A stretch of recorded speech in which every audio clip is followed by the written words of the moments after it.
nilai bela negara dalam menjaga tanah, pekarangan, serta seluruh ruang wilayah Indonesia seringkali dibayangkan sebagai tugas menjaga perbatasan negara, padahal kedaulatan dan kelestarian wilayah Indonesia dimulai dari sejengkal tanah, tempat kita berpijak sehari-hari, termasuk lingkungan kerja di kantor. Kantor adalah replika kecil dari ruang wilayah Indonesia yang diamanahkan kepada kita untuk dijaga dan dirawat.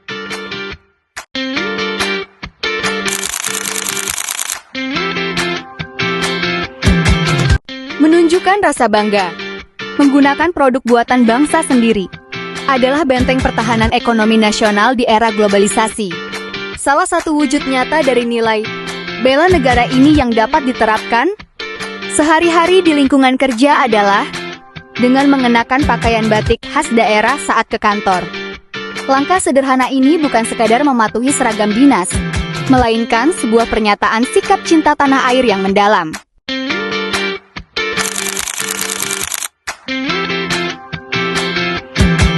Kesadaran berbangsa dan bernegara adalah tentang bagaimana kita memandang diri kita sebagai bagian penting dari roda penggerak kemajuan bangsa. Setiap pagi, melangkah kaki ke kantor dan melakukan absensi tepat waktu adalah sebuah komitmen kita sebagai ASN kepada negara.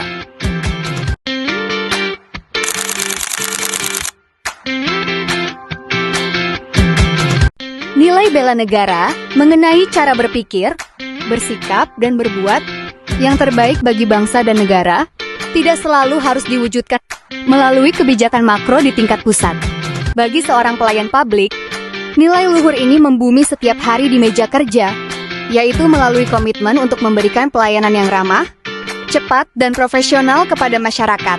Disinilah integritas dan cinta tanah air seorang aparatur diuji secara langsung oleh pemilik kedaulatan tertinggi, yaitu rakyat.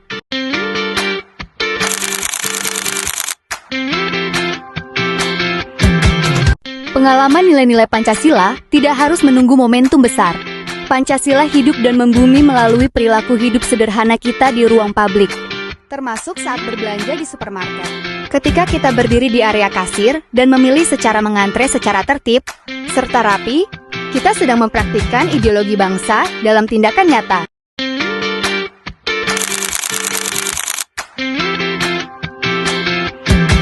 Pancasila bukan sekedar teks yang dibacakan saat upacara, melainkan hidup yang menyatukan keberagaman bangsa Indonesia. Salah satu aksi yang paling nyata dari fungsi Pancasila sebagai pemersatu adalah melalui tradisi gotong royong. Seperti ketika warga bersama-sama membersihkan lingkungan sekitar perumahan tempat tinggal.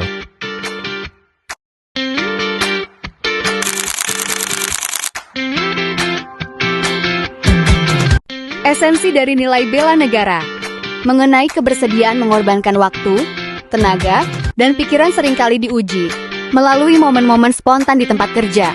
Salah satu bentuk konkretnya adalah ketika kita dengan sukarela menghentikan sejenak aktivitas pribadi untuk menghampiri, menyapa, dan memberikan arahan yang jelas kepada warga masyarakat.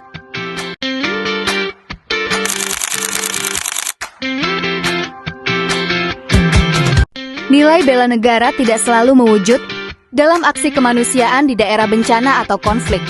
Sifat gemar membantu sesama warga negara yang mengalami kesulitan dapat dihidupkan setiap hari melalui kepekaan sosial di lingkungan terdekat kita.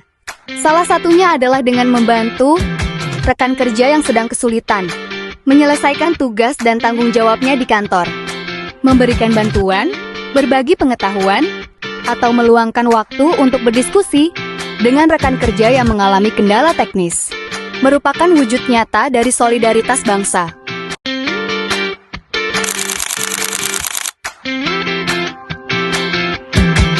Nilai bela negara tidak hanya diwujudkan melalui kontribusi sosial dan profesional kepada orang lain, tetapi juga dimulai dari bagaimana kita memperlakukan diri sendiri. Nilai senantiasa menjaga kesehatannya merupakan pilar krusial karena manusia adalah aset utama pembangunan bangsa.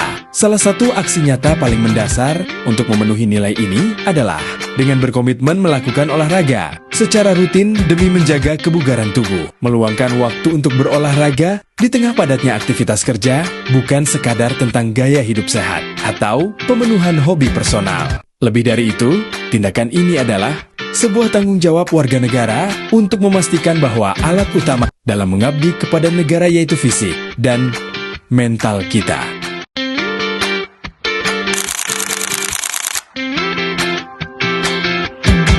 Memiliki kecerdasan emosional, spiritual, serta inteligensia yang tinggi merupakan modal utama seorang aparatur atau profesional untuk mengabdi kepada negara secara optimal. Wujud nyata dari kombinasi ketiga kecerdasan ini tercermin saat kita memilih untuk membaca, menelaah, dan memahami literatur, spesifikasi teknis, serta regulasi terbaru terkait bidang tugas pokok sebelum mengambil sebuah keputusan dalam menjalankan pekerjaan.